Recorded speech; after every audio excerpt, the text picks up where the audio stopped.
So may nagtanong sa atin kung paano ba nga ba magbayad ng Lander credit card. So ang gawin natin dito is magdi-demo tayo or example lang doon na video kung paano magbayad.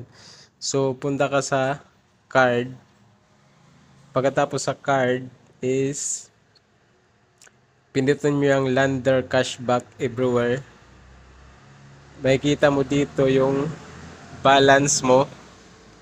So sa baba may P now nakalagay. So pindutin natin yung P now. Ayan, delete natin to. Ito yung kailangan nating, ito yung balance na kailangan nating bayaran. So 11,000 yan.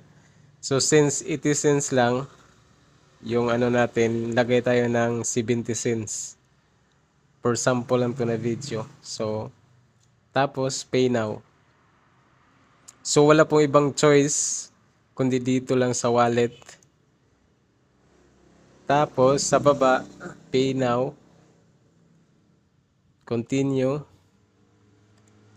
Pay now. Continue. Ayan, tapos na. So, kung titignan natin, na minus na yung 70 cents. So, ayan, deduct na rin. Tignan natin yung wallet. So, ang ginawa ko dito is, sa balance ko kasi, inunti-unti ko para hindi mabigat. So, magbayad ako ng, ayan, kahapon, nagbayad ako ng 1.5, kanina, 800. So, ayan, may mga sample ako dyan.